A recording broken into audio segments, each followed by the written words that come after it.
You're the woman I love, and I love how you subdue me. I'm saying go, baby. You're the woman I love, and I love that you're gonna do me. I can't believe you really wanna still go through it. But the best part about it all is Bob Dole can't do it. He'd just say screw it. What? We're adopting a baby? But you're the woman I love, and I thought you were gonna do me. Adopting a baby? But you're the woman I love, you don't know what it's doing to me. I thought you were having a baby. Well, is there at least a chance we'll have to get a nanny or one of them au pairs? I hope you're considering breastfeeding. Oh, baby. I want to grow up to be just like Jesus and never have to work.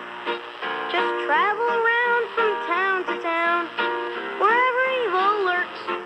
Cross the Holy Land with rod in hand and sandals on my feet. But I'll stop a while and I'll share a smile with everyone I meet.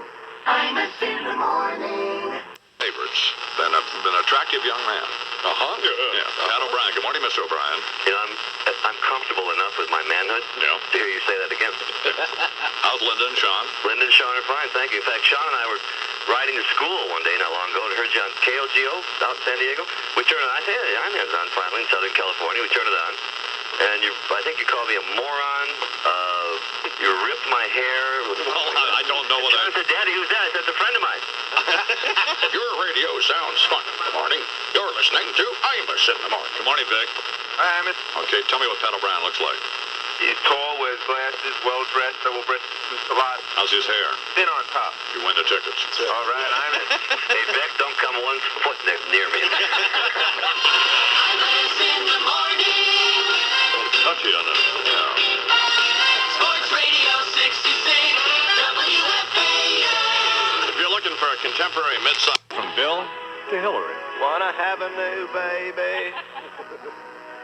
What a lovely way of saying how much you love me. Wanna have a new baby?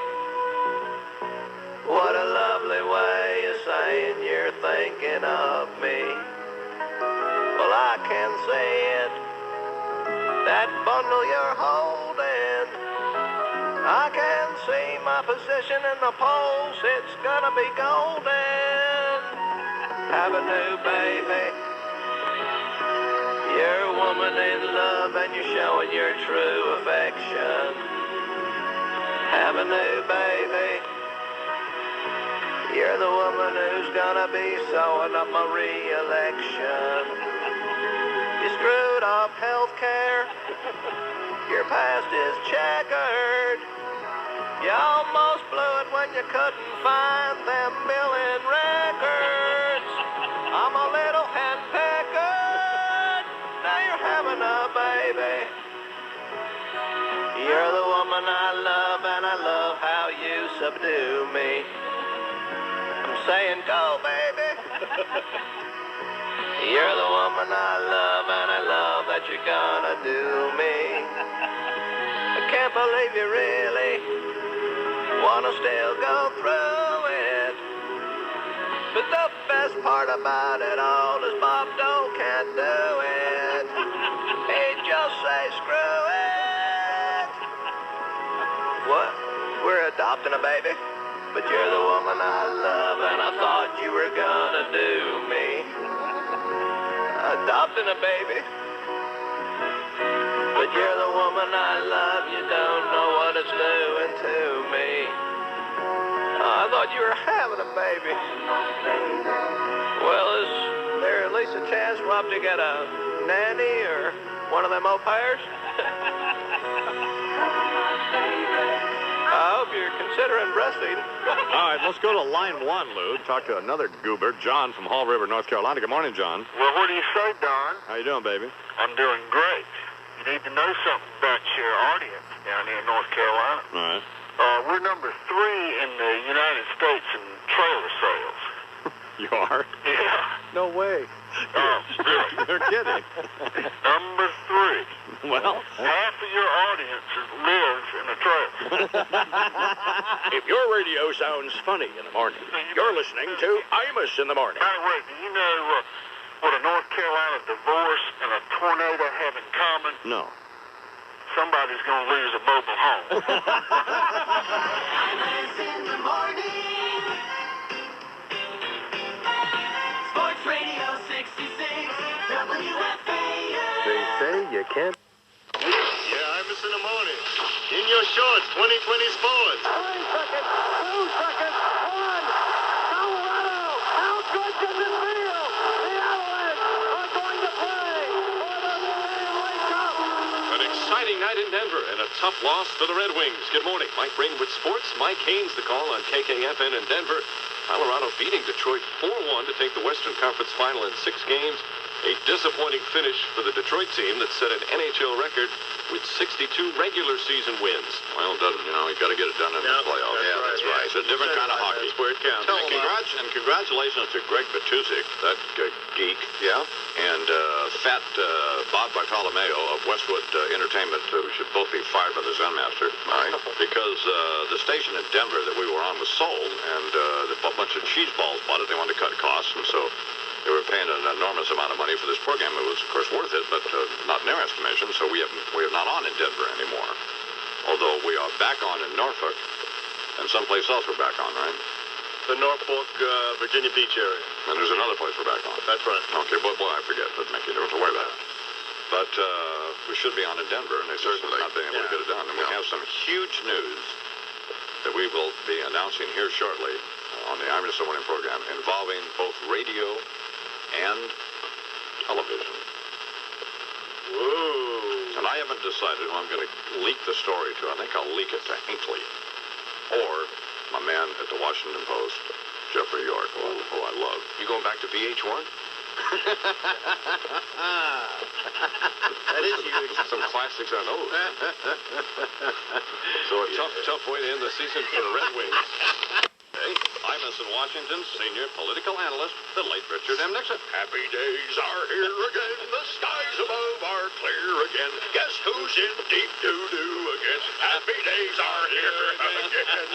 Well, it just doesn't get any better than this, right? Imus in the morning.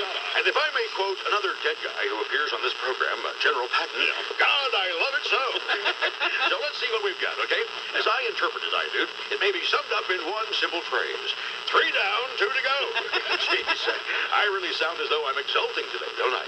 Far be it from me to revel in the agony of others, though, especially when the trauma involves the President of the United States. Oh, excuse me, guy.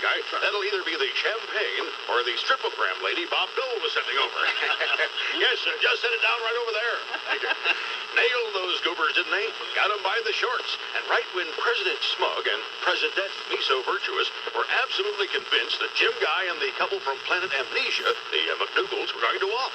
But then, Little Rock, we have a problem. He shoots, he scores, and it's Ken Starr with a hat trick. Kind of puts the character issue right back out there, doesn't it, Donna? When the president's former business partners and the guy who was his lieutenant governor and succeeded him in office are looking at a combined 111 years in the Charles Keating/Webb Hubbell Memorial Attitude Correction Camp, eh? You know what this boils down to for the folks on Main Street, in my view? No. For over 2 years now, we've been hearing that people don't understand whitewater. Right. Now, let me educate you, about what people do understand. And that is what the word guilty means. And I wager they also understand what it means when your business partners are suddenly convicts. I'll just bet that Mr. and Mrs. Unsophisticated America can figure that one out about as well as, say, Bob Bennett, who represents Captain Courageous there in the other little matter. You know, the one where he invited Ms. Jones into his hotel room for a short arm inspection and said to her, if I may paraphrase the commander-in-chief, blow, baby. It strikes me, J.D., that if they need more money for the Bill Clinton Defense Fund, and they will, they not only should release the testimony he entered, but they should sell it. Then we'd have 2 prominent national figures out there protesting their innocence on videotape. William Jefferson Clinton and Orenthal James Simpson. And now Hillary wants to get pregnant? Well, actually, I guess that's okay. I think they do have daycare at Allenwood. Ouch! Whoa, particularly harsh look into the Dick Scope today, sort of like when it was Dick Nixon who was the president of the United States. All right, here's Rush Limbaugh with an unfortunate ode to our president, Bill Clinton. And comes Mama now is such a phony, filled with liberal sanctimony. Got a subpoena and is testified now. He's probably tossing and turning in the middle of the night, and I feel all right. I said, yeah, yeah, yeah, yeah, yeah, yeah, yeah. Mama so in, sin, sear, yeah, yes, it's clear. All right, come on, don't believe a word he say. Yeah, yeah, yeah, yeah, yeah.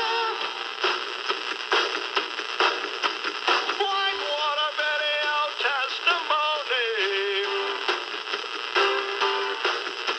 Same old thing, it's all baloney.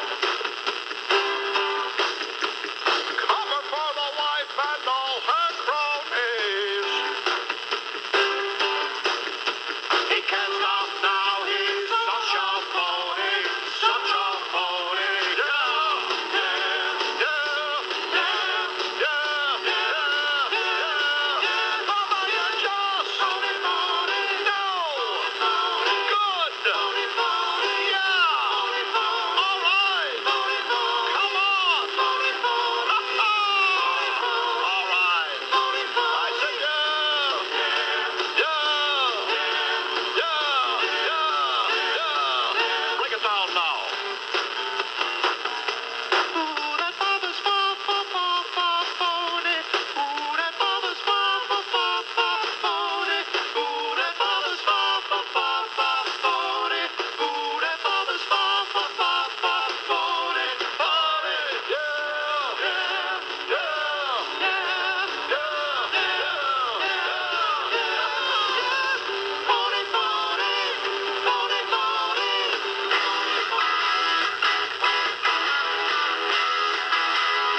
30 minutes up there, huh? Get your motor running. Head out on the highway.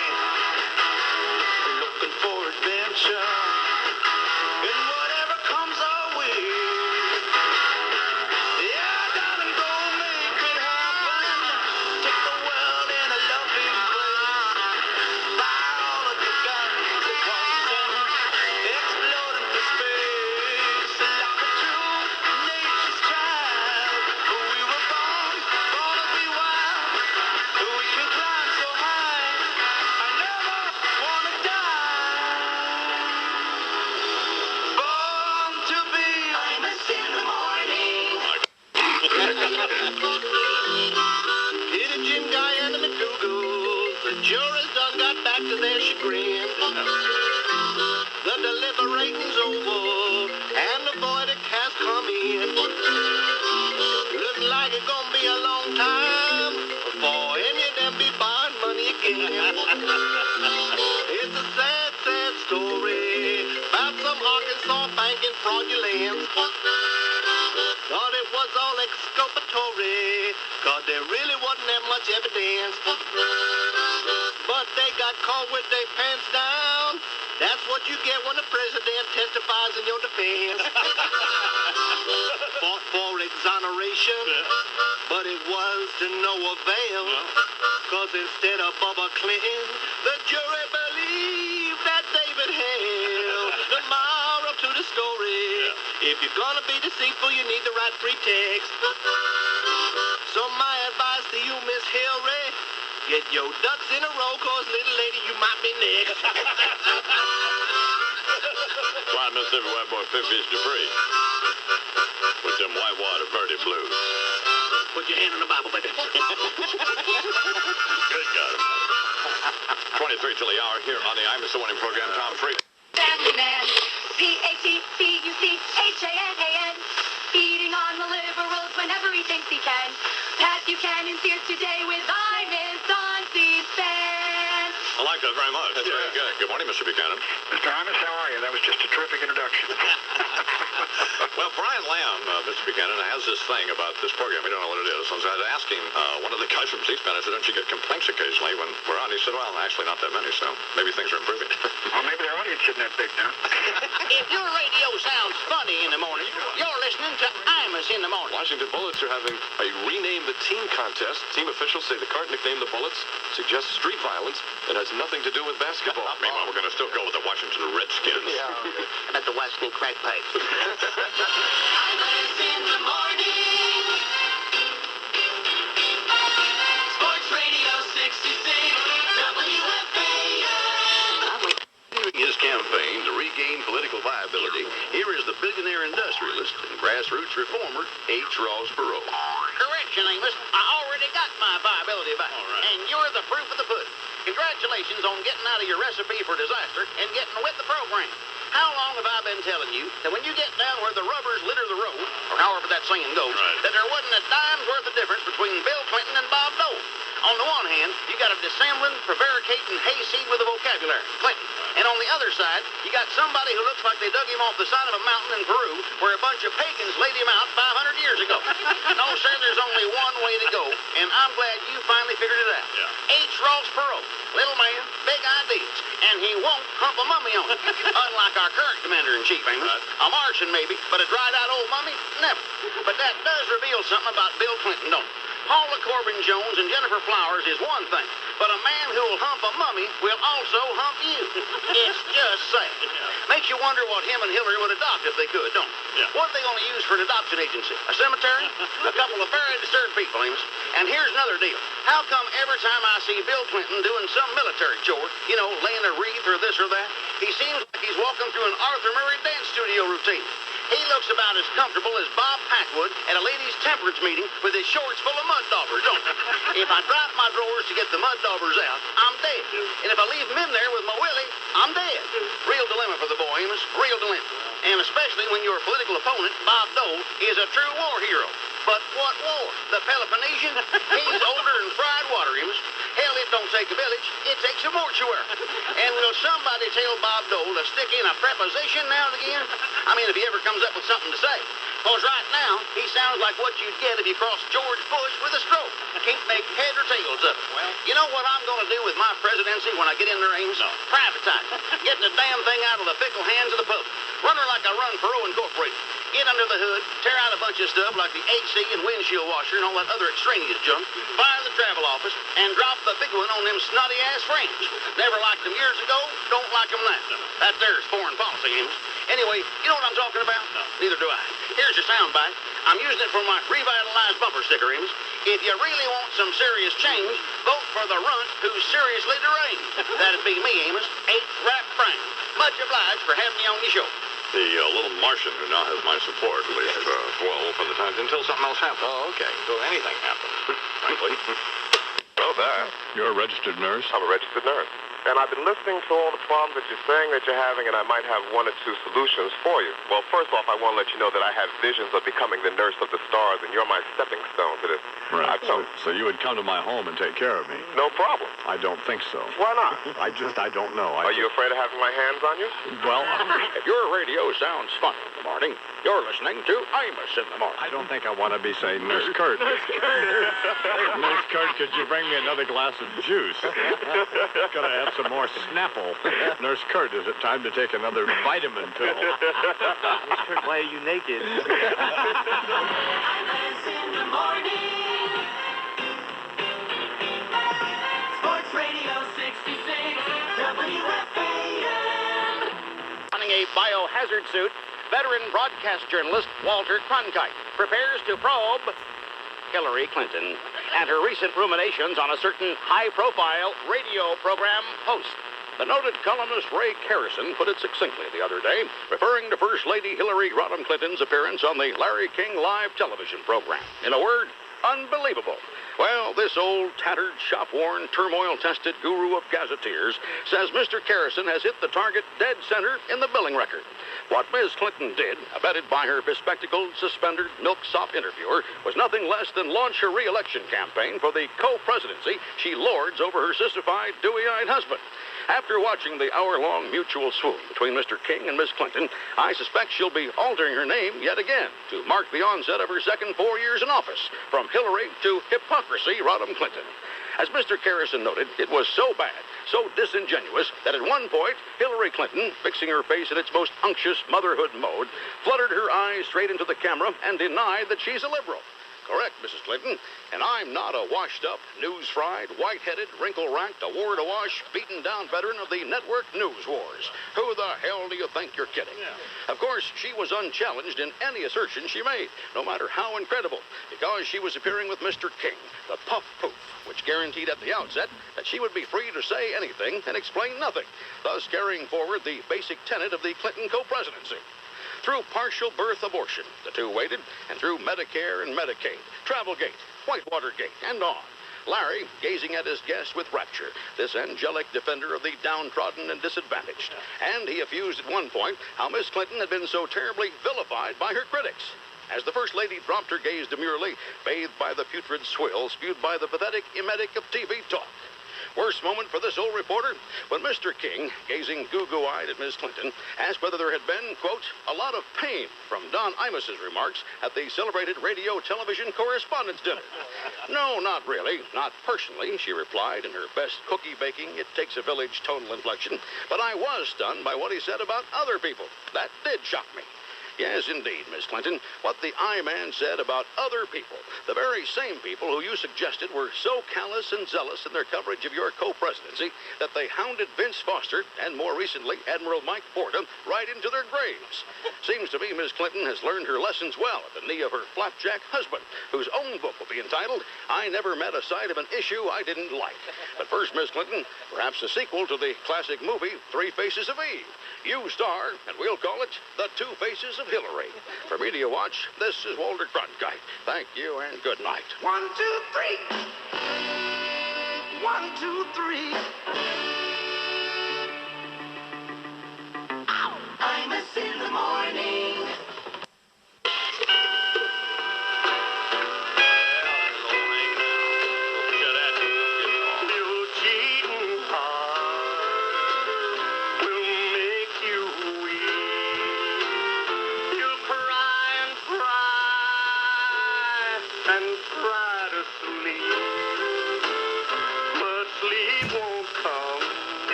Imus in the morning, 2020 sports. Nancy Lopez set to Tillon. Lopez addresses the ball. Goes into her backswing and near the man, right down the middle. Perfect throw for Nancy Lopez. Women's U.S. Open Golf Championship underway. Good morning. Mike Breen with sports. Dan Dyke with the call. Dan Dyke with the call on the LPGA Radio Network. U.S. Open from North Carolina. First round leader, a tie. Beth Daniel and Kimberly Williams both firing a 1-under 69. Daniel says she has the lead now, but she knows, well, the rest of the field can certainly play.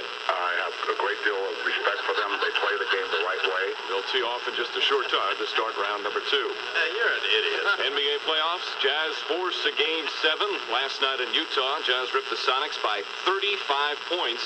Seattle coach George Karl was asked to analyze the blowout. You know, when one team plays good and the other team plays poorly, that's what happened. There you go. Game 7. Sunday night in Seattle. What happened to him? Did someone hit him in the face with a snow shovel? Or what exactly happened there? I'm not sure. Just a little disfiguration. You should know something about that. NHL playoffs. Game 7 will be played between Florida and Pittsburgh. And that's because the Panthers beat the Penguins last night 4-3 to tie that series at 3 games apiece. French Open tennis, no real upsets. Winners include the Imus of the morning of the tennis tour, Thomas Muster, and the women's top seed, Steffi Graf. Muster is hated by all of his peers, winning in straight sets. Hey, now? Raleigh, North Carolina, Beavis. Just another stop on the I-Man Affiliate Affinity Tour. How come all these stations are in some goober redneck trailer park city? Raleigh's not a goober redneck trailer park city, Beavis. It's the capital of North Carolina, which is... A goober redneck trailer park state. Now, Beavis, Raleigh is part of what's known as the Research Triangle. A lot of scientific discoveries have been made in this area. Yeah, like how much moonshine you have to drink before you decide to marry your first cousin. Raleigh was named for the English adventurer Sir Walter Raleigh. Wasn't he that Mo who invented cigarettes? Well, he had something to do with the discovery of tobacco as a cash crop, but most notably, he was one of the first settlers here in North America. Wasn't he also the dude who took off his pants and laid him across a mud puddle so some chick could cross the street? Something like that. He was involved in the Lost Colony, a development in Roanoke, Virginia that mysteriously vanished without a trace. He was later executed for treason. Let me get this straight. A dude who took his pants off for some chick and was involved in a shady development deal gets a city named after him? Makes you wonder why there's no Bubba Town in North Carolina, doesn't it? Don't worry. You'll still probably get executed for treason. Shut up, you little twerp. Help, I'm wide and I can't get down. Got two left feet planted on the ground. I need some help if I do the town. Help, I'm wide and I can't get down. Imus in the morning. And so the first sizable boulder has been kicked down the sides of Mount Hillary. Soon, or so it would seem, to become a full-blown lookout below, save the women and children, screaming avalanche that will bury the 42nd and 42nd.5 presidents of the United States, William Jefferson and Hillary Rodham Clinton. Yes, a crisis grows at 1600 Pennsylvania Avenue. The 42nd president is about to join the 37th in repeating those immortal words, and so I shall resign my presidency, effective as soon as the Allied band people can get here. How badly is Whitewater spinning out of control for the Clinton administration? There is one absolutely irrefutable, unmistakable portent of pending doom, disaster, and catastrophe. Hillary is wearing pink. Yes, nothing misses the eye of this old print-battered, camera-shattered, torn and tattered news hound. The other evening, on the very day the Little Rock jury slammed the McDougal's and Jim Guy Tucker's heads together, Hillary Rodham Clinton appeared on Jim Lehrer's News Hour in demure pink. Recalling her earlier Pretty in Pink news conference, called to explain how the savvy little lady turned something like a laundry detergent coupon she clipped from the paper into a $100,000 profit in the cattle commodities exchange. The pink outfit, ominous enough to be sure, but this time she topped it off with a Barbara Bush-style Republican pearl choker, leading this revered, adored, antique auditor of scandal-mongering hearsay to wonder whether the next location of a government standoff might not be the West Wing of the White House. The FBI and ATF versus Stephanopoulos, Harold Ickes, Mike McCurry, and the whole bunker mentality mendacious mob, because somebody's going down. Let's review how the disintegration began. First, there was the crack from the commander-in-chief that revealed heretofore unknown necrophilia tendencies, when he allowed as how he'd like to have a go baby moment with the 500-year-old mummified remains of an Incan teenager.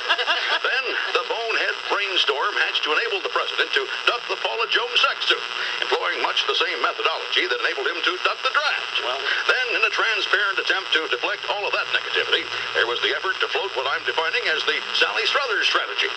Ask not whether to adopt, or, quick, Vanetta, find us a kid. Well, nothing's working. We're coming down the road like a train with a dead man at the throttle, the following. A second Whitewater trial, in which the president will be subpoenaed. Grand juries probing the president's amnesic age, and the White House's lost and found billing records department. The D'Amato official findings report, and the prospect at least that Jim and Susan and Jim Guy could cut a deal to cut their sentences and send Whitewater coursing straight into the Oval Office.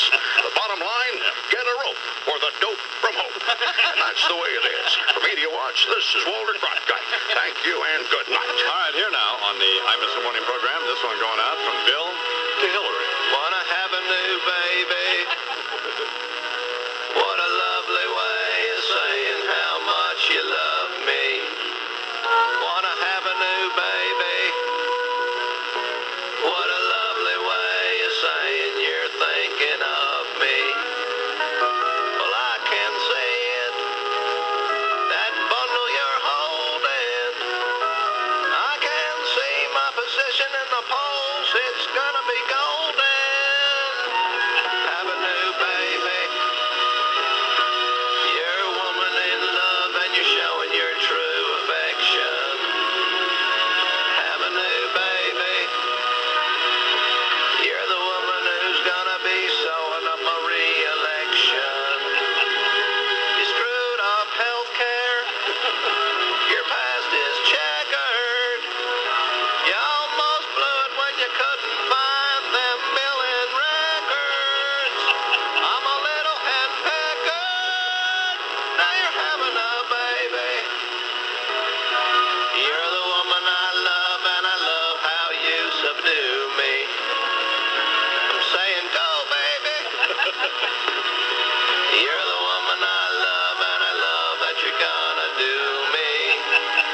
brother, Fred Imus. Good morning, Fred.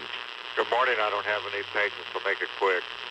Why don't you have any patience? You are. That's how you are. Yeah, can't tell you anything. You have no patience. Well, Had a mishap with the dog on the trip. I don't want to hear about it. We don't want to hear about anything about bowel movements with the dog. Just eliminate that from you. No, it wasn't just a slight mishap. I don't even want to hear about it. Your condom slipped off? Your radio sounds fun in the morning. You're listening to Imus in the morning. Moved over to go to the bathroom, you know. Right. No. Oh, come And I on. have the dog on the leash, and I'm not paying any attention where he is. Yeah. And I'm looking down, and I'm going on his head. Imus in the morning. Sports Radio 66, WFAN. Now, continuing his mission to regain political viability, here is the billionaire industrialist, founder of United We Stand, H. Ross Perot. Amos, hack up that leg for me for just a minute. Why? I want to take a look at that ball and chain. Just a little welcome back, Happy New Year, joyous marriage joke, Amos. She got you doing rope tricks? Because you look like Bob Packwood in a room full of blow-up dolls. Wore out. The way I see it, about 6 months down the road, you're going to be wishing that discount mattress outfit you're always advertising sold brand-name stretchers. Just a little age disparity joke. Don't go getting your underwear in a knot. Now, wait a minute. You don't wear undershorts, right? Well, no. That is sick. Nothing comes between you and your Calvins, or in this case, your Wranglers. Right. I'll bet that ain't the first Wrangler you've ever had wrapped around those scrawny legs, but that's a whole other matter you probably don't want to go into here. No. Anyway, I know how these weddings can go sour on you when you're a high-profile person. You remember how George Bush tried to sabotage my world-class daughters? Yeah. Now, you didn't have any lesbians showing up on you out there in Utah, did you? No? Oh, that's right. Fred had a date, didn't he? No, that was four-legged Fred. Whatever. Now, I get criticized sometimes for being paranoid, Amos, just because I sicked a couple of detectives on my own children. Yeah. But I must say, I am very impressed with this new security system you put in right here. What? Cameras everywhere, keeping an eye on everything. I like it. No, those aren't security cameras. This is C-SPAN. I knew that. I'm a billionaire. C-SPAN, huh? Yeah. With that Brian Lane? No, Brian Lamb. I'm sticking with Brian Lane, Amos. Have you caught any of those Lincoln-Douglas debate reenactments? Good point. Here's a memo to Bobby De Niro and Liam Neeson. Don't turn in your SAG cards just yet, boys. And I don't know how you feel about it, Amos, but the sooner that yellow bus goes off a 100-foot embankment, the better I'm going to like it. Or maybe slams head on into John Madden's bus, and then, just for Mr. Lamb, gets creamed by a speeding bookmobile. I mean, I can't make up my mind which is more riveting. Some absolutely unknown congressman from butt-blemish Arkansas reading an inane statement to an empty house chamber during special orders, or Brian Lamb talking to some bow-tie-wearing egghead who's just written the definitive biography of Millard Fillmore's Treasury Secretary. It just can't suck any worse than that. Now to conclude here, Amos, the 104th Congress opens for business tomorrow, right? Yeah. Newt, Phil Graham, Jesse Helms, and the boys. Weren't they those guys who tried to get Ned Beatty to squeal like a pig for him in Deliverance? I mean, believe me, there's your proof that Ross Perot doesn't hold the monopoly on sounding stupid, Amos. No. Anyway, the 104th in a nutshell, as Perot sees it. We're still held hostage. Nothing different happened on November 8th, and only the names have been changed to protect the guilty. And you can yank that off for your soundbite, Amos. Yank this. Angry? This river don't go to Angry. You sure got a pretty mouth, ain't you? Take off them panties. And much obliged for having me on your show. This is the Imus in the Morning program. It's 7 o'clock, WFAN New York.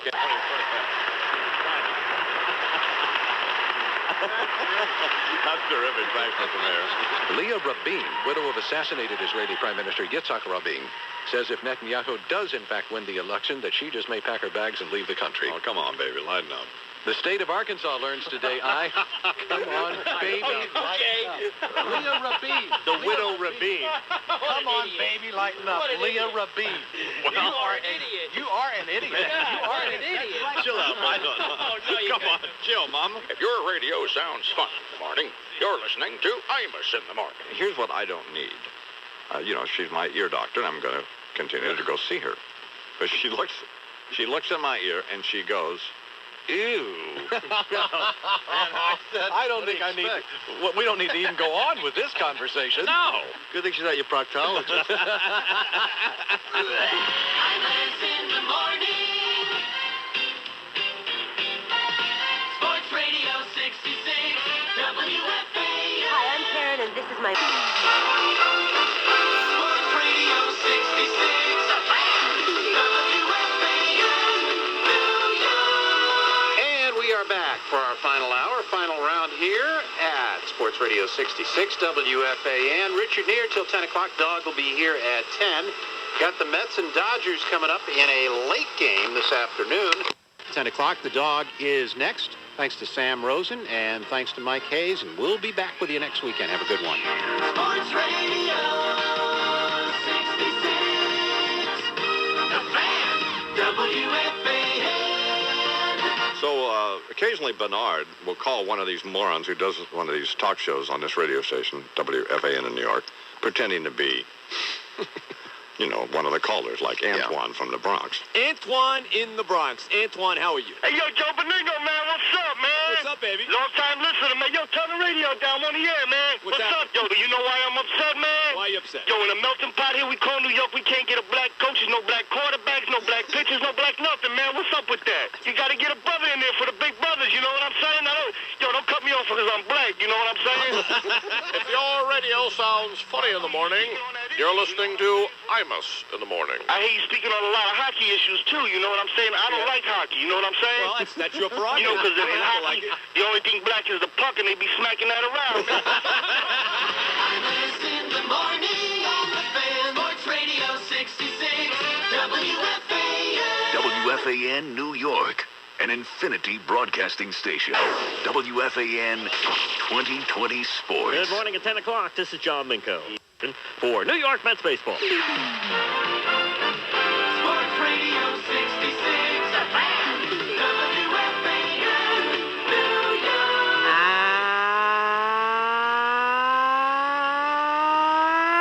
Good morning, everybody. How are you today? Christopher Russo on a beautiful Saturday morning in New York. Nice to have you with us as we kick off a 3-hour radio program for you today as we kick off the weekend. Nice to have you aboard. 718-937-6666 with Mike Hayes and Sweeney Murdy across the way. Lots going on today. We'll talk to Tommy Lasorda this first half hour or so. Get a little rundown on the Dodgers. Hopefully something on the NBA. We'll kill Albert from 5:30 until 10. A new... Sports Radio 66, The Fan, WFAN, New York. Because you got 2 Game 7s. We'll get into that a little bit later on today with the game night and the hockey, game tomorrow in the hoops. Your baseball, Mets Dodgers at 4 on Fox. Let's see what Fox is made of right off the bat. They got a hot topic right now. You know, it's obvious that people saw this and are very down on Bell. It's a hot team, the Indians. It's one of the games they're doing today. It's a 1 o'clock start. Let's please let's have Fox today in their pregame show. Don't give me a soft pregame. Let's have them. That's a now team. The Mets don't fit those categories. All right, coming back after we do the update at 12, so don't go away.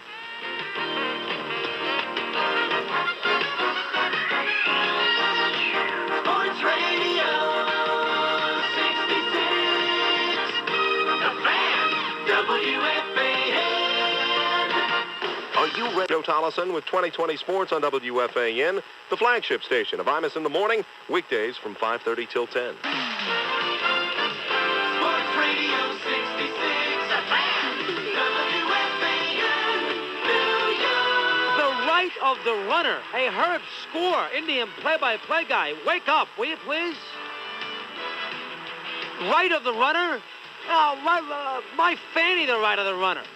But what a bunch of homers those Indian people, I'll tell you right now. Unbelievable. You know, Hargrove, good, clean, legal play. I mean, give me a breath. How about somebody having the guts on that in that franchise to stand up to Bell and say enough of this?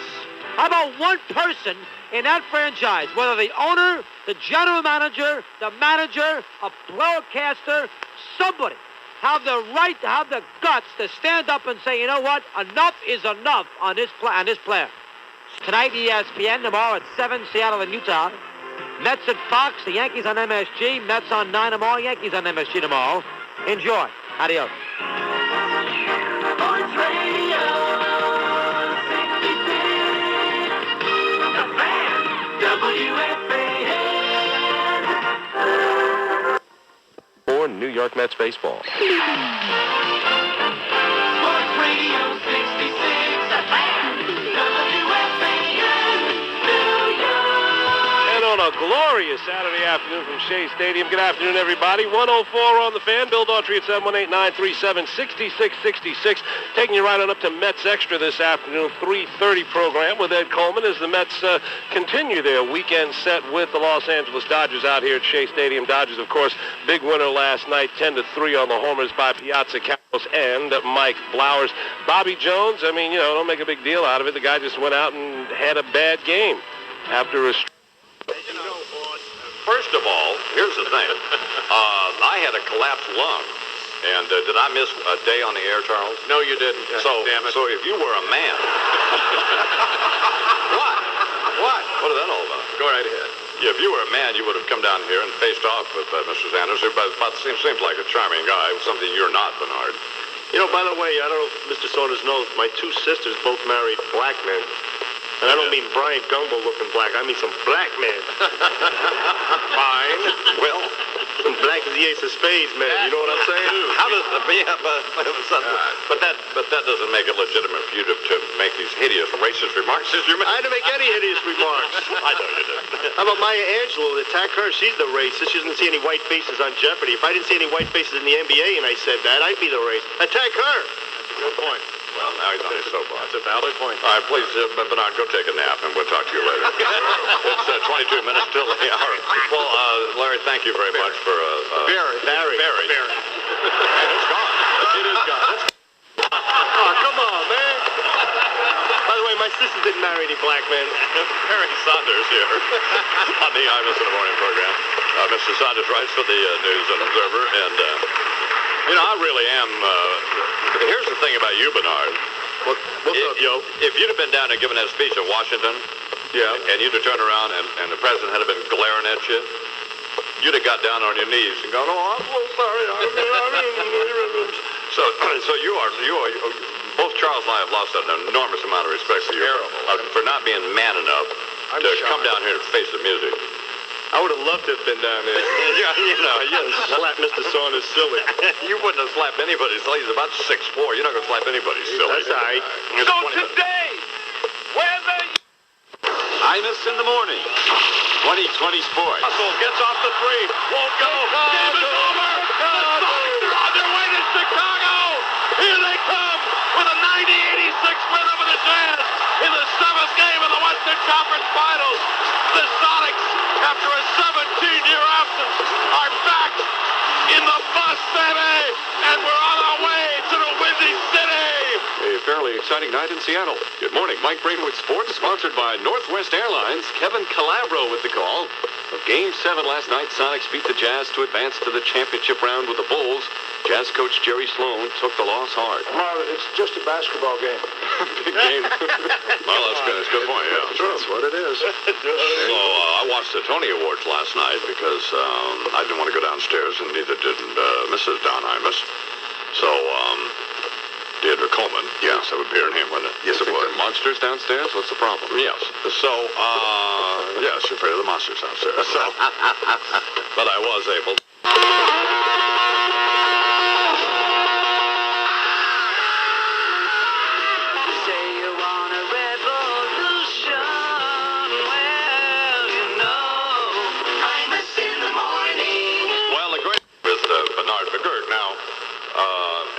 And seemed to suggest in his column that he wanted to get it on with Bernard. Well, I showed the column to Bernard yesterday, and suddenly Bernard developed this earache.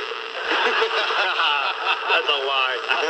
Because Mr. Saunders, his photograph in the paper, he looks like a formidable person. He looks like RuPaul. He does not look like RuPaul. He does not. You should see him. You just shut up. How big is he?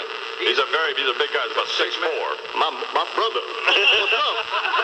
If your radio sounds funny in the morning, you're listening to Imus in the Morning. Hey, Bernard, I bought you a box of fried monkey carcasses, too, so I'm waiting for you to come and get them. You want some more liquor with that, brother? Yeah, man. You know what I'm saying? Be a big old 40-ounce. You know, see here? Yeah, I got your 40. Imus in the Morning. Sports Radio 66, WFAN. Beneath the button. In the morning, flashback. All right, here now with the special political commentary, the senior senator from the state of Massachusetts, the Honorable Edward M. Kennedy. What time is she meeting me? At the Hilton? No, Marriott. Fine. Tell her that I'm... my fellow Bay Staters and my fellow Americans, I've reserved this time with you this morning to express the sense of indignation I feel, and I hope you share, over what can only be described as the continued pummeling of our nation's leader, President Bill Clinton. Enough is enough. The latest injustice evolved from Mr. Clinton's recent formal news conference, during which he was insolently asked whether he was still relevant, in view of, nearly everything that's happened since he assumed his high office. I stand before you today to declare unequivocally, yes, he is. Furthermore, he is still relevant despite the rude rambling of the New York Times, which seized editorially on the anemic tone of Mr. Clinton's press conference performance with its tired laundry list of Democratic perennials, from which the rest of the nation has moved on. And despite the callous commentary of Jeff Greenfield, who reviewed Mr. Clinton's performance under the headline, The Shrinking President. I see from your photograph that you're certainly not shrinking, Mr. Greenfield. And despite the many other suggestions that Mr. Clinton's indecisiveness, his please-like-me psychosis, and his Dennis Fong malleability have laid our country open to anybody who gets their jolly seeing a former superpower squirm. Well, let's take just a moment to review why, indeed, our president is still relevant. Senator? All right, he's still young. That's very relevant. He went jogging with Uda Pippig, who just won the very relevant Boston Marathon. He has all his hair, and he digs chicks, for which I am personally quite thankful, as it gives me this sense of vindication somehow. So I say, for these reasons and many more, let the word go forth from this time and place that Ted Kennedy says, enough bill bashing. Enough of the sort of gratuitous item in the Washington Post, dredging, let me find another word, dragging up mean-spirited white questions again. Reporting the fact that the white prosecutor is looking into whether a box of secret documents was spirited out of Vincent Foster's office the day after he Sam cooked himself. What are you saying? You're mumbling. I know. Well, what are you, drinking? Not yet, no. I'm saying white because if I say the rest of the word, which describes the chemical substance that covers 3/4 of the earth, you'd play that sound effect, recalling an unfortunate episode in my past that causes me to appear the fool. Well, no, I wouldn't. First of all, that's childish, and second of all, we're past that. Really? You can say anything you want. Anything? Yes. White water.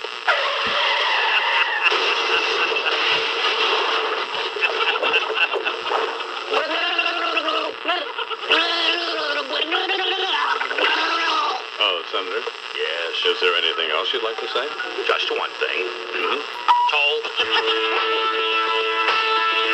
You now, the President of the United States, Bill Clinton, as Bubbalanis Morrissette. I'm slick but bucolic. I'm young but I'm wise. I'm a relevant president, yeah. I'm homespun yet handsome, better looking than JFK. Chicks love when I say go, baby. But what it all comes down to is that everything's gonna be fine, fine, fine. 'Cause I got one hand in my pocket and the other one's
I sure do dread it, 'cause I know just what I'm gonna do.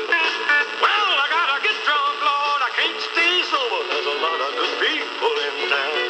They love to hear me holler, see me spend my dollars. I wouldn't think of letting them down.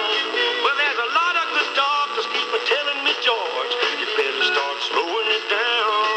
But there's more old drunks than there are old doctors, so I guess we better have another round. Imus in the morning. Richard M. Nixon. Happy days are here again. The skies above are clear again. Guess who's in deep doo-doo again? Happy days are here again. Well, it just doesn't get any better than this, right? Imus in the morning. And if I may quote another dead guy who appears on this program, General Patton, God, I love it so. So let's see what we've got, okay? As I interpret it, it may be summed up in one simple phrase. 3 down, 2 to go.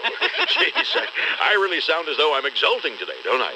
Far be it for me to revel in the agony of others, though, especially when the trauma involves the President of the United States. Oh, excuse me, guy. Sure. That'll either be the champagne or the stripogram lady Bob Dole is sending over. Yes, just set it down right over there. Thank you. Nailed those goobers, didn't they? Got them by the shorts. And right when President Smug and President Miso Virtuous were absolutely convinced that Jim Guy and the couple from Planet Amnesia, the McDougals, were going to walk. Well. But then... Little Rock, we have a problem. He shoots, he scores, and it's Ken Starr with a hat trick. Kind of puts the character issue right back out there, doesn't it, Dono? Well, when the president's former business partners and the guy who was his lieutenant governor and succeeded him in office are looking at a combined 111 years in the Charles Keating / Webb Hubbell Memorial Attitude Correction Camp, eh? You know what this boils down to for the folks on Main Street, in my view? No. For over 2 years now, we've been hearing that people don't understand whitewater. Right. Now, let me educate you, about what people do understand. Right. And that is what the word guilty means. And I'd wager they also understand what it means when your business partners are suddenly convicts. I'll just bet that Mr. and Mrs. Unsophisticated America can figure that one out about as well as, say, Bob Bennett, who represents Captain Courageous there in the other little matter. Well, you know, the one where he invited Ms. Jones into his hotel room for a short arm inspection and said to her, if I may paraphrase the commander-in-chief, blow, baby. It strikes me, J.D., that if they need more money for the Bill Clinton Defense Fund, and they will, they not only should release the testimony he entered, but they should sell it. Then we'd have 2 prominent national figures out there protesting their innocence on videotape. Right. William Jefferson Clinton and Orenthal James Simpson. And now Hillary wants to get pregnant? Well, actually, I guess that's okay. I think they do have daycare at Allenwood. Ouch! Whoa, baby. An unfortunate and particularly harsh look into the Dickscope today. Yeah. Sort of like when it was Dick Nixon who was the president of the United States. 2 minutes till the hour here now. From ABC News. And this week with David Brinkley, Cokie Roberts. Good morning, Miss Roberts. I must admit that I forgot we had this date this morning, so I'm just barely awake. I have to tell you this. This town went a little crazy with all of this sex stuff with the Hillary Clinton business. I mean, my reaction to this, I have to tell you, was, if you can't take the heat, go back to the kitchen. If your radio sounds funny in the morning, you're listening to Imus in the morning. It looked to me, being a runner, You're a runner? Yeah. See, this proves my point about running. Why? Well, I mean, you know, you're fun to listen to, but look at you. What do you mean, look at me? I have yet to meet a runner who really looks great. Imus in the morning. Sports Radio 66, WFAN. And Transportation Department Secretary Federico Pena says he is standing by ValueJet. He says this report that showed ValueJet... Not getting on it, but standing by. Standing by. Right there by the fuselage. If your radio sounds funny in the morning, you're listening to Imus in the morning. The tears-inspiring story, though, from Colorado Congresswoman Pat Schroeder in today's Washington Post, in which she recalls an episode when she shed tears. Schroeder says times have changed, but guys, we want equal rights. Let us cry too. That's the quote from Schroeder. Please shut up. Idiot, just get out. Tree-hugging dingbat, shut up. I think tree-hugging dingbat is a little tough. A little tough, don't you, Bernie? No. Probably cried when she couldn't get Katie Lang tickets. That's what...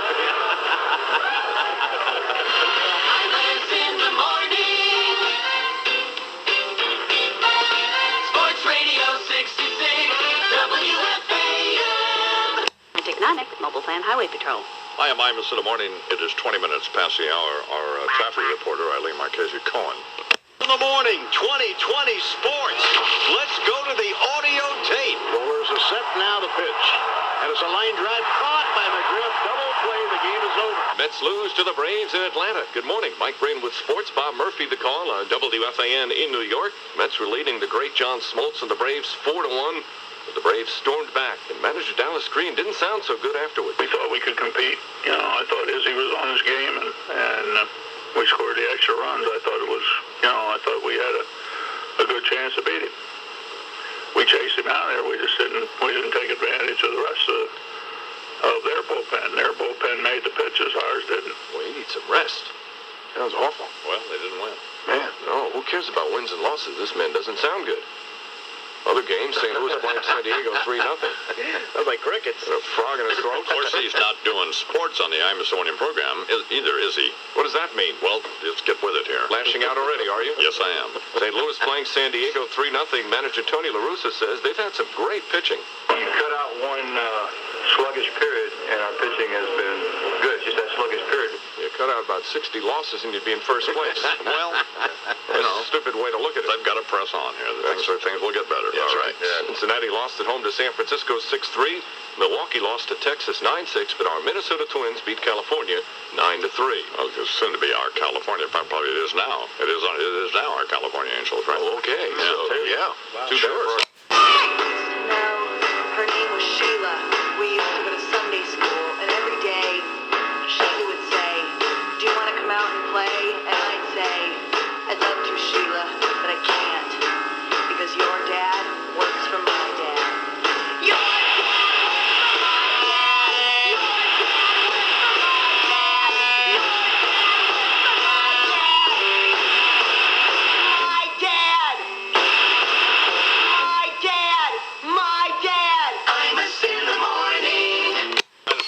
following in the Imus and Washington Network newsroom. I'm David Brinkley, host and principal commentator of our little effort here, joined as always by our regulars, Walter Cronkite, Rush Limbaugh, John Donald Imus, Paul Harvey, and Cokie Roberts. No. What? She's not. How's that?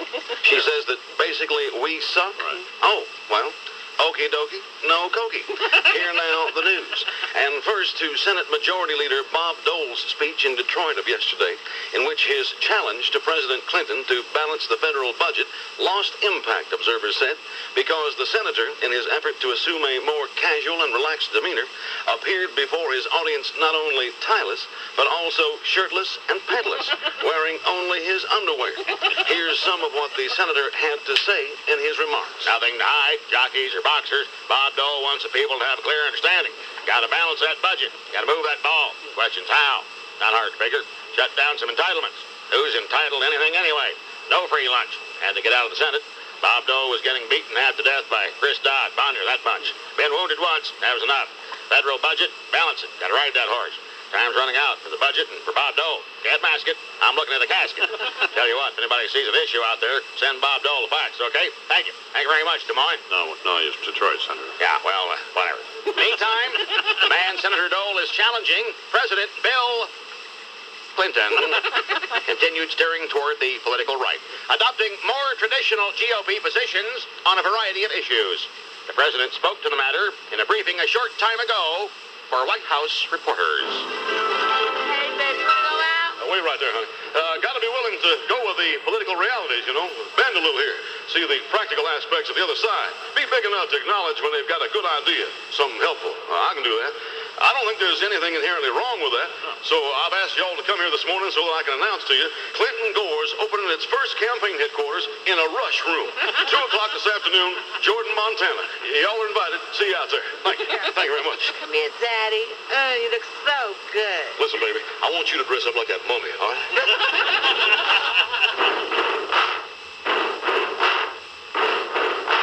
Mother, you're a liberal pedophile. How the Senate wouldn't get behind your health care plan. You got egg on your face. A big disgrace, but you can't resuscitate a terminal case. EIB will mock you.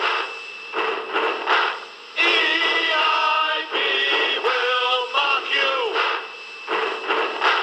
Mother, you're a Romeo, Jacob. trousers in hotel rooms, you got a leer on your face. You can't erase till Hillary puts your little Willie into his place. She will rock you. She will knock you. Mama, you're a pant load, a la mode, gonna have to use an airbag for a shirt someday. Wipe that food off your face. Give up the race. Bob Dola's gonna kick your butt all over the place. GOP will shock you. GOP will shock you. Sing it. GOP will shock you. Everybody. GOP will shock you. I see a little silhouette of a man. Scaramouche, will you do the fandango? Thunderbolt and lightning, very, very frightening me. Galileo, Figaro. Magnifico! I'm just a poor boy, nobody loves me. He's just a poor boy from a poor family, sparing his life from this monstrosity. Imus in the morning. You guys spent 45 seconds. I guarantee you that if someone called in now, they would know what you were just talking about. It doesn't make any difference. And when the Democrats... Here's why I'm one of the most powerful people in this country, because I don't care what people want to listen to. Is this getting ugly? It doesn't have to be ugly. I'm asking... No, you've made it ugly. You made it ugly by discussing something that... Nope. Tell me what you were discussing. Grow hair. Oh, that's really cool. It would have been with pom-pom. That is... Oh, you are 5 years old. If your radio light sucks in the morning, you're listening to Imus in the Morning. This photograph comes from 1976. Yeah. And you know what drew me to this picture? No, what? Were these fresh tire tracks. Mm-hmm. But there was no evidence of anybody being there. Ooh, one of those crop circle things. Get the Ouija board out. Eerie. And you looked at this and said, I think I'm out of blow, right? And I... Imus in the morning. Perhaps should explain it's a snow scene. Sports Radio 66, WFAN. Of course, Lou didn't think of that when he made the... All right, let's take a minute to talk of 96.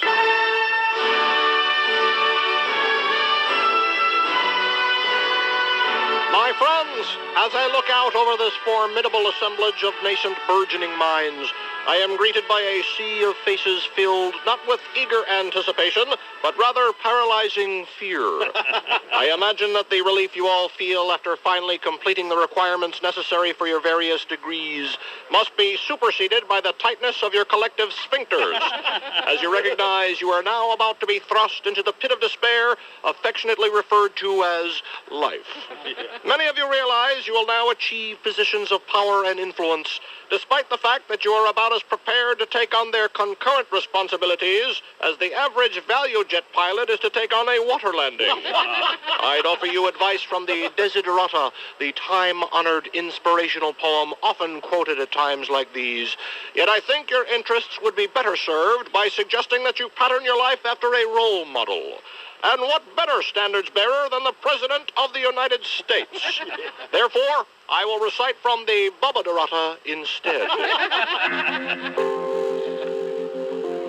Go placidly amidst the accusations and allegations, and remember what peace there may be in denial. Speak your truth sparingly and cagily, and listen to others, for even the dull and ignorant may later be used as an alibi. Avoid loud and aggressive persons, especially radio talk show hosts. Keep interested in your own career. You may not have it that much longer. Exercise caution in your business affairs, for the world is full of shady real estate deals that will surely come back to haunt you. But let this not blind you to what virtue there is. Many persons strive for high ideals. Just accept the fact that you're not one of them. Be yourself. Especially, do not feign affection, because later on, she'll just wind up suing you for sexual harassment. Never be cynical about love. Every once in a while, it can still get you to second base. Nurture strength of spirit to shield you in sudden misfortune, or at least learn how to place the blame on your wife. Be steadfast in your conviction, for an acquittal may be a long shot. Therefore, be at peace with God, whatever you conceive him to be, and realize that in a world filled with all its sham, drudgery, and broken dreams, you fit right in. This is an example of what is wrong with American politics. We set up things, we scream at each other, and you're a phony, and you're dishonest, and you misrepresented yourself. Now look, I'm trying to answer your question, and I will if you will shut up.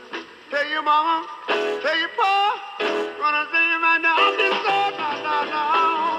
Mama, you don't do right. Imus in the morning. Go, baby. People try to put me down. Talking about those generations. But I don't need a walker to get around. Talking about those generations. One thing's for sure, if they should whoop. Talking about those generations. He could easily die before he gets in. Talking about those generations.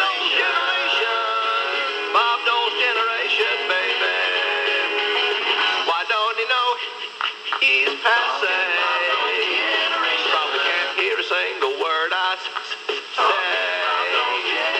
They've all had them prostate operations. Talking about those generations. Talking about those generation. Bob Dole's generation. Bob Dole's generation, baby.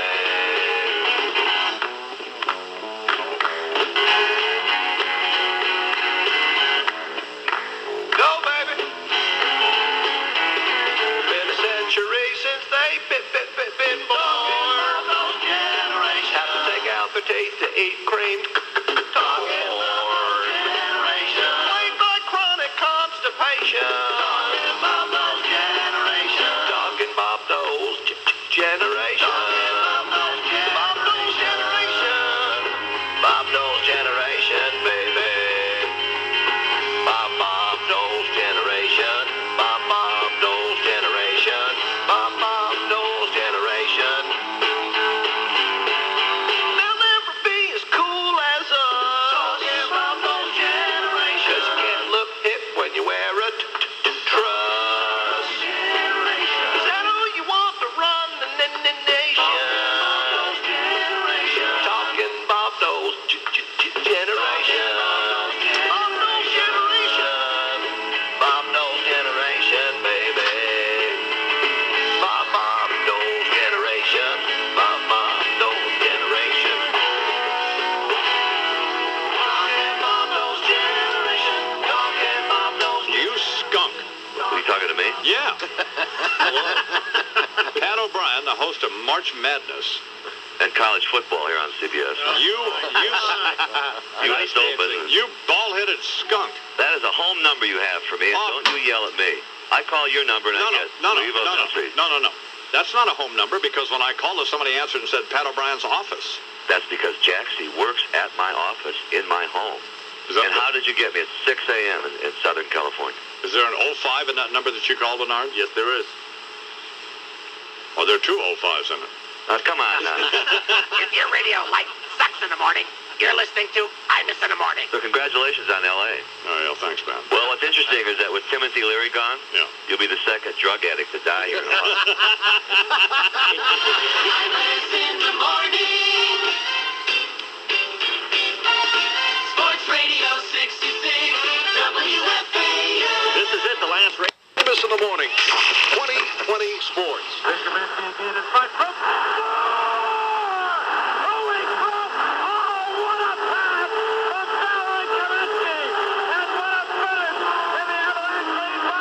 Colorado takes game one of the Stanley Cup Finals. Good morning, Mike Breen with Sports. You know, I tried to find that last one. I couldn't find it. What was the broadcast on? Fox. No, that's one. There you go. I was looking at ESPN. Yeah. Idiot. Couldn't find it. Sure. Mike Haynes. Understood. Mike Haynes, the call on KKFN in Denver. Couldn't happen to anyone. I'm in. Sure. The Avalanche beat the Florida Panthers 3-1. Colorado coach Mark Crawford was asked for the significance of the victory. Well, it's always important to get a win. Game 2 will be tomorrow night back in Colorado. Should be a great series. NBA Finals begin tonight. Bulls and Sonics for the championship. And because the Knicks are out of the playoffs, we've secured some Knick players for some analysis on these finals. This hour, we asked Charlie Ward if the Sonics can beat the mighty Bulls. You never know. More analysis from Knick players coming up throughout the morning. You don't. Here on the Imus in the Morning program. Baseball, St. Louis Cardinals win again. That's Sure do dread it, cause I know just what I'm gonna do. Start spending my money, call everybody honey, and wind up singing the blues. I spend my whole paycheck on some old wreck, and brother, I can name you a few. Well, I gotta get drunk, and I sure do dread it, cause I know just what I'm gonna do. Well, I gotta get drunk, Lord, I can't stay sober. There's a lot of good people in town. They love to hear me holler, see me spend my dollars. I wouldn't think of letting them down. Well, there's a lot of good doctors keep telling me, George, you better start slowing it down. There's more old drunks than there are old doctors, so I guess we better have another round. Imus in the morning. Political announcement. Hello, this is Ted Kennedy, senior United States Senator from the Commonwealth of Massachusetts, scion of the Kennedy dynasty, influential figurehead of the most liberal extremes of our Democratic political party, and vigorous supporter of my junior Bay State partner, Senator John Kerry, in his defense of his Senate seat against challenger William Weld. Until now. It is with heavy heart I appear before you today to announce that while I certainly cannot support Governor Weld's bid for Massachusetts junior Senate seat, neither can I any longer support the candidacy of Senator Kerry. Now, I know many of you are deeply disappointed. So am I. Why am I withdrawing my support of John? Have we suddenly differed on the great social issues confronting our nation? No. Have we all of a sudden differed on who has the greater family wealth? No. Or as anyone knows, it is I. No, the reason I can no longer lend the Kennedy name to the Kerry cause is because of the shameless, sappy, immodest, insipid profile he submitted to by the repertorial dilettantes of People magazine that gushes revoltingly about the union of John and condiment queen Teresa Hines, that saw the senator's net worth ascend, with the words I do, from $100,000 to $760 million. Yes, I would have said I do also, and anything else Ms. Hines suggested. I will, I shall, I am an opportunistic parasite, I wear women's lingerie, anything. However, I can no longer support or take seriously a candidate for public office who would allow himself to be photographed on roller plates, doing some sort of fey fandango with his wife for a publication that is little more than a supermarket UFO abduction scandal rag with shiny pages, and whose profile suggests John used his war record as a fave magnet. Note the photograph of the dashing senator togged out in a leather flight jacket, making goo-goo $ eyes at Miss Hines. That gaze seems to say, in my view, Terry, you have such lovely credit cards. And I wonder about the many military patches that bedeck John's jacket. Will Newsweek be investigating any of those? Let's just hope that they're all, okay. And so, in conclusion, as I withdraw my support from John Kerry, I say let the word go forth from this time and place, and let this rhetorical question be posed. How can anyone cast their vote for a public figure who permits the following quote to be attributed to him regarding his wife? I was stumbling along until I met Terry. Now we both love the moonrise, the sunrise, the wind, and the water. Well, gag me with the gushing over-sentimentality tongue depressor. No, the voters of my state would best be served, in my judgment, if the next time John and Governor Weld meet in debate, they both pass out. Thank you. Hold it. Did I say water a few moments ago? Yeah. Surely not. I'm not that stupid on this program.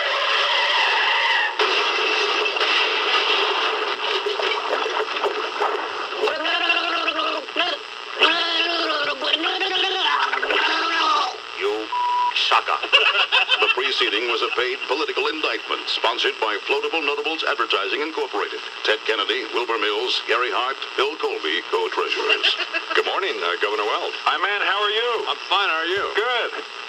The Boston Herald the other day, I was talking to Senator Kerry earlier about this. I heard. I was listening. You stick with Kerry, man. Things are going just great. If your radio sounds funny in the morning, you're listening to Imus in the morning. You think it's appropriate to drag your first lady in front of a federal grand jury? You have to laugh about the records.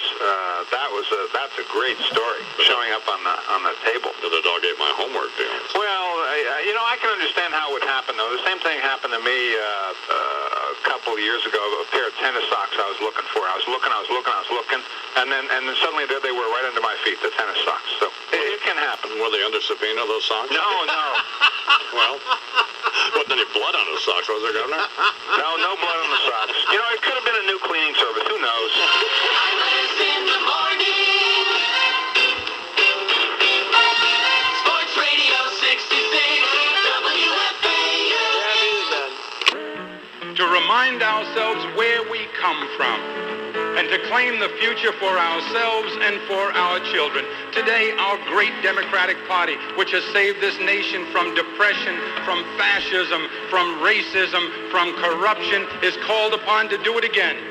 I see my light shining.